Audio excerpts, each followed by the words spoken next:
The things of the Spirit come first. And unless we cling to that, all our material prosperity, overwhelming though it may appear, will turn to a barren scepter in our grasp. Those words were part of a speech given exactly 100 years ago today in Philadelphia by President Calvin Coolidge to mark the 150th anniversary of our republic. Now, that's one of those speeches that isn't really taught in school much, so I encourage you to go and look it up sometime when you can, because not only is it incredibly inspiring, it's remarkable that only 1 century later, no public figure between really here and Washington, D.C. would dare say it today for fear of backlash. And why? Well, because in that speech, President Coolidge says that the Declaration of Independence is not primarily a political document. It is a, it is a spiritual one. That the ideals at the heart of this nation, equality, liberty, the rights of man, do not come from us, but they belong to an unseen world. They have as their source a religious conviction. And if the faith of the American people does not endure, those ideals will not endure either.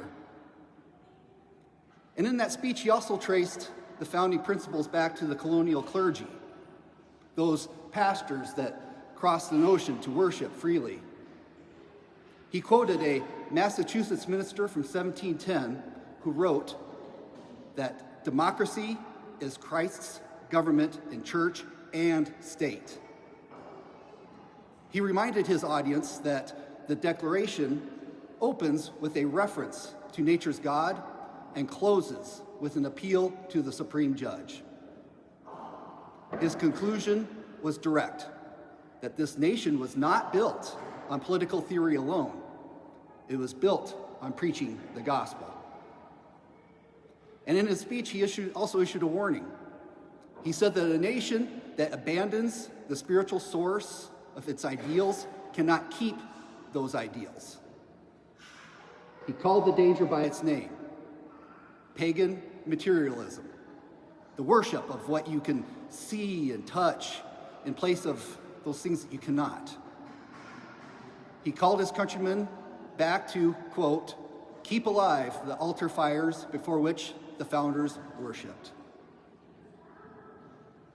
So let's turn to the gospel. Before Jesus even says a word to the crowd, before the invitation to take up his yoke, he prays, I give praise to you, Father, Lord of heaven and earth, for you have hidden these things from the wise and learned and revealed them to the childlike. What he's doing there is making a claim that the things of God are not discovered by so-called intellectuals or accumulated by power. They're given. They're revealed. They come from above, or they don't come from anywhere at all. We just made it up. See, Coolidge was talking about what he saw in the historical record. He's saying that a farmer and a room full of rural Iowans can conceive of the same ideas of those that built this nation. The same ideas that over 250 years ago came through ordinary men and women just like us who had bent their knees and received something that they did not manufacture themselves. Also think of that famous painting by Arnold Freeberg of George Washington at Valley Forge, the one where he's kneeling alone in prayer by his horse in the snow when it seemed that everything was lost. He was kneeling and praying for God's aid, for that his broken and beaten army would liberate a nation in order to live freely under God's will, God's free will.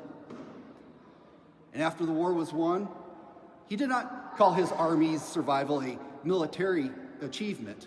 He called it a dispensation of providence. He refused to take credit for what God had done. And that is the same posture that Jesus is describing in our gospel. Not weak, but small enough before God to know that nothing good gets built on your own strength alone.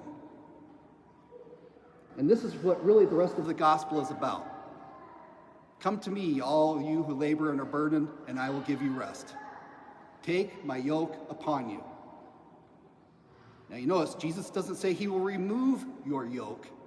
He says he's going to trade it, his for yours. Because there is no unyoked life.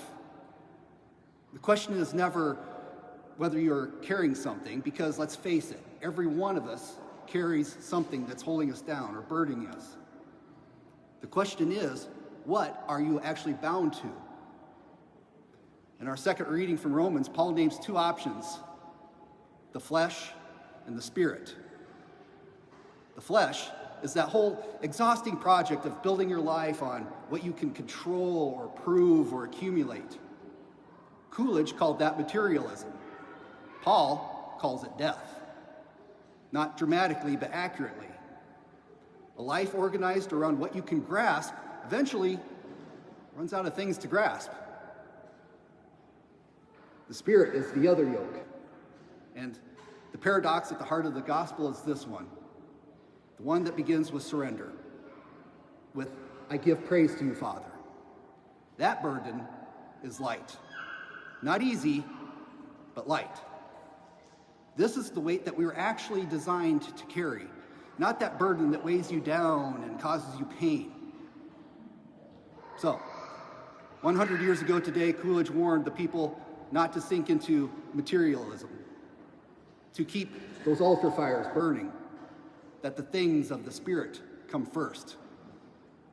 And he was right, and he was, without knowing it, echoing what the gospel says that we just heard. So, whatever you're carrying this morning, bring it here. Not to just set it down and walk away empty, but to make the trade. His yoke for yours. His rest for your striving. The things of the Spirit come first.